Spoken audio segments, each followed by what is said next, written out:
আজি লাইভত আহিছোঁ। সঞ্জিত দা আছে চাগে, সঞ্জিত দা লাইভত দেখিছোঁ।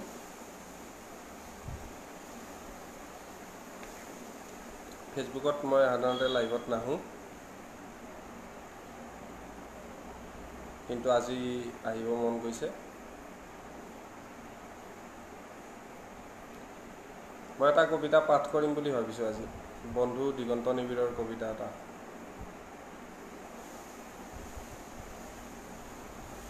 আচ্ছা, হ'ল কেইজনমান।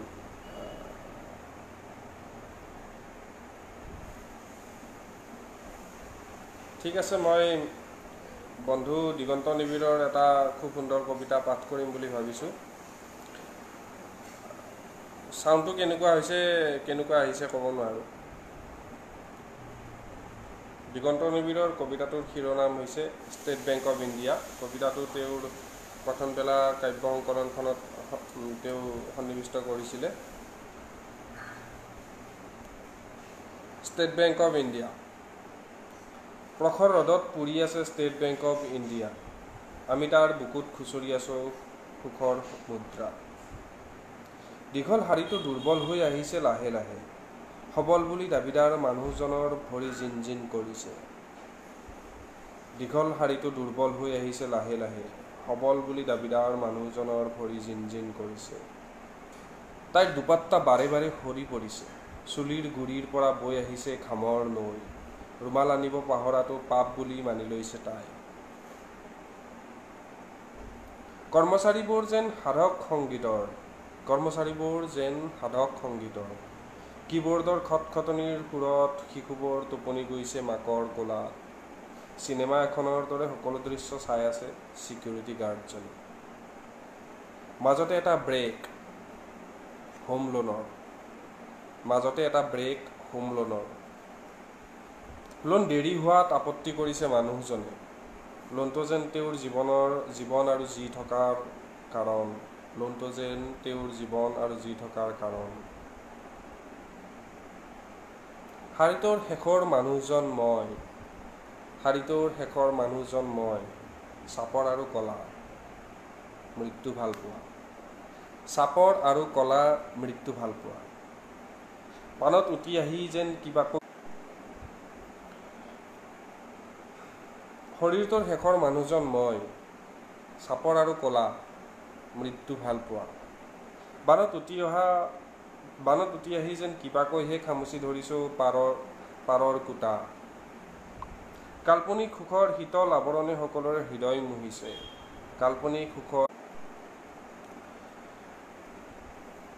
বানত উটি আহি যেন কিবাকৈহে খামুচি ধৰিছোঁ পাৰৰ কোটা। কাল্পনিক সুখৰ শীতল আৱৰণে সকলোৰে হৃদয় মুহিছে। কিজানি বেৰত ওলমি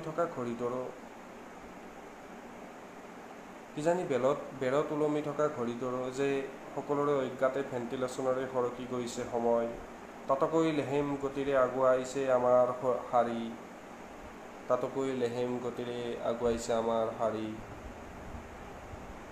এনেতে মোৰ মনলৈ আহিছে এটা কাহিনী। এজন ডেকা ল'ৰাই এসময়ত বিস্কুটৰ বেপাৰ কৰিছিল আৰু শিতানৰ গাৰুটোৰ তলতে এটা বেংক গঢ়িব বিচাৰিছিল ভৱিষ্যতলৈ।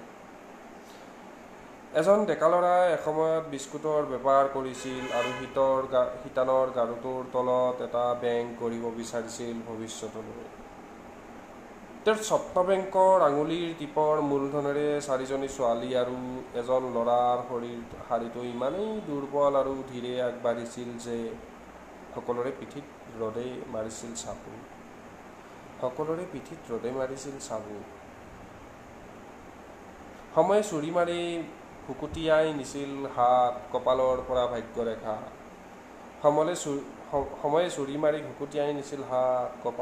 ভাগ্যৰেখা। প্ৰখৰ ৰ'দত এতিয়াও দহি আছে ষ্টেট বেংক অৱ ইণ্ডিয়া।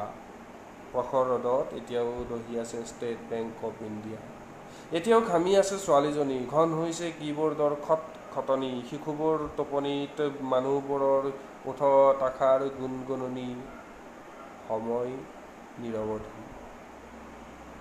সুখৰ মুদ্ৰা বিচাৰি স্মৃতি কাহিনীৰ এই একমাত্ৰ ল'ৰাজন মই। শাৰীটোৰ শেষত চাপৰ আৰু কলা মৃত্যু ভাল পোৱা। এইটো আছিলে দিগন্ত নিবিড়ৰ কবিতা ষ্টেট বেংক অফ ইণ্ডিয়া। পাঠ কৰিব নাজানো, মনৰ এটা ইচ্ছা আছিল কাৰণে পাঠ কৰিছোঁ।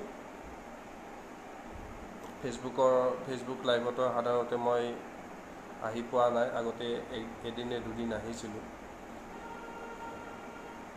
লাজ ভাৱ এটা আছে।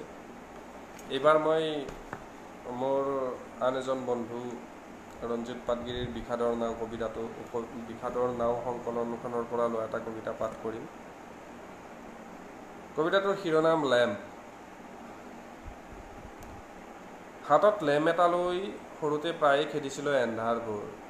হাতত লেম্প এটা লৈ সৰুতে প্ৰায়ে খেদিছিলোঁ এন্ধাৰবোৰ।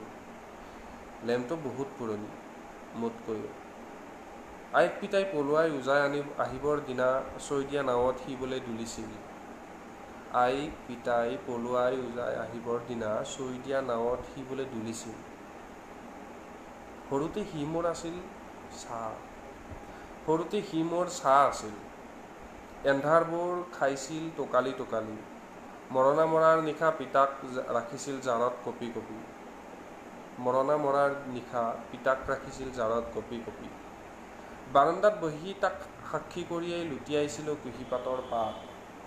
বাৰান্দাত বহি তাক সাক্ষী কৰিয়েই লুটিয়াইছিলোঁ কুঁহিপাতৰ পাত। ভাতৰ পাতত আনকি ৰাতি শোৱাৰ সময়তো মেলো নেমেলোকৈ লাহেকৈ চকুকেইটা মিলি। ভাতৰ পাতত আনকি ৰাতি শোৱাৰ সময়তো মেলো নেমেলোকৈ লাহেকৈ চকুকেইটা মিলি। উজাগৰে আছিল পুৱতি নিশালৈ। হায় ৰে বেচেৰা লেম্প, হায় ৰে বেচেৰা লেম্প।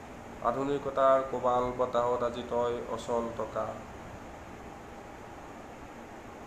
এইটো আছিলে ৰঞ্জিত পাটগিৰিৰ লেম্প নামৰ কবিতাটো। কবিতা দুটা পাঠ কৰিলোঁ, নিশ্চয় বহুখিনিত জথৰ লাগিছে। তথাপিও মনৰ ইচ্ছা এটাৰ কাৰণে কবিতাকেইটা পাঠ কৰিলোঁ।